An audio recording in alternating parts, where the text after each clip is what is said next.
Sige nga. Ngayon, ang kwento natin.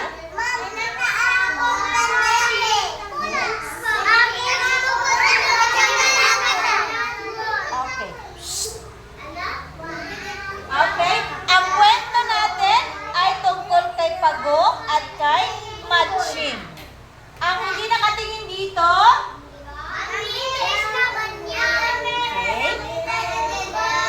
ito ang kwento ni Joanne Cruz. Ito ay ginuhit ni Peter Espina. Okay? Dito tumingin kay teacher. Isang araw, may nakita si Pagong at si Matching na isang puno ng saging. Sabi ni Matching, kaibigan, meron ako nakikita.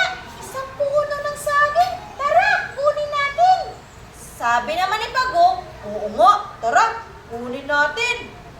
Kinuha ng dalawa ang puno ng saging. Napalutang-lutang sa dagat. Ayan na, kinuha na nilang dalawa. Sabi ni Matching, akin yung yung merong dahon at saka meron ng bulaklak. Hinati kasi nila yung puno ng saging. Sabi naman ni Pagong, o sige, akin na lang yung sa baba, yung may ugat. Naghati na sila ngayon. Na kay Matching ang may dahon, na kay Pagong ang may ugat. Sa tingin nyo, anong kaya dyan ang tutubo? Okay, tingnan natin. Ayan na! Itinanim ni Matching ang kanyang halaman, ang kanyang puno, saging. Pero ito yung bahagi na walang ugat, yung may dahon.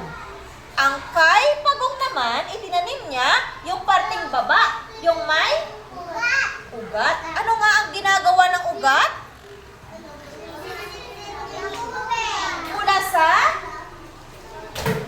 lupa. Very good. Ang ugat ang sumisipsip ng tubig mula sa lupa. Ngayon, ayan, nakapagtanim na si Matching. Pahiga-higa lang siya. Ito naman, ano nangyari? Pagkalipas ng ilang araw, nalanta at namatay ang kanyang halaman. Samantalang si Pagong, lumaki at nagkaroon pa ng bunga ang saging. Ngayon, pumunta sa kanya si Matching. Kaibigan Pagong, ang ganda naman ng tubo ng halaman mo. Yung akin namatay. Tapos yung sayo, may bunga. Pwede ba akong humingi? Kaibigan, oo, pwede kang humingi.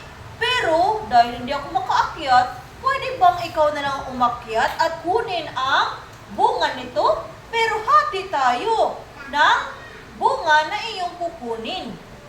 Sabi ni Matching, o sige, kaibigan Pagong.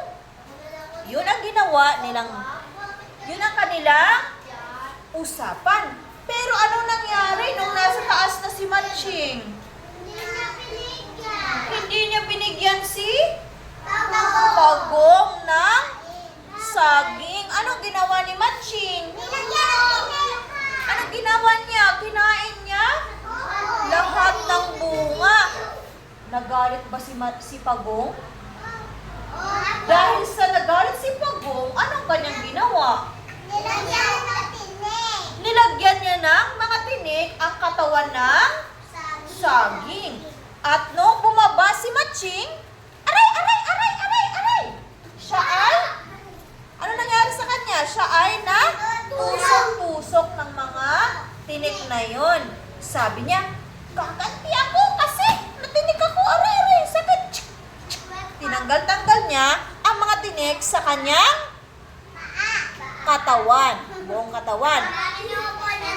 Ang hindi niya alam, ang kanyang inuupuan pala ay isang si Pagong palang kanyang naupuan. Kaya kung ano man ang kanyang binabalak, alam ni Pagong. Ayan na. Sabi ni Matching, ngayon, ikaw ay aking pipira-pirasuhin at lulutuin kita. Sabi naman ni Pagong, sige, pag piniraso-paraso mo ko, lalo akong dadami. Ay sige, wag na lang, iba na lang. Ay, alam ko na. Itatali na lang kita. Sabi, itatali daw si? Ano gagawin? Itatali siya. Si Pagong. At lulutuin daw siya sa mainit na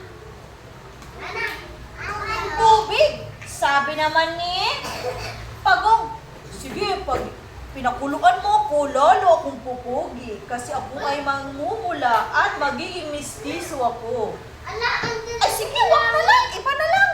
Alam ko na. Iahagis na lang kita sa malalim, doon sa may dagat. Sabi naman ni Pagong, wag po, hindi ako marunong lumangoy. Wag. Pero hindi alam ni Matching, si Pagong ay magaling lumangoy. Kaya si Pagong ay malayang nakapag ano?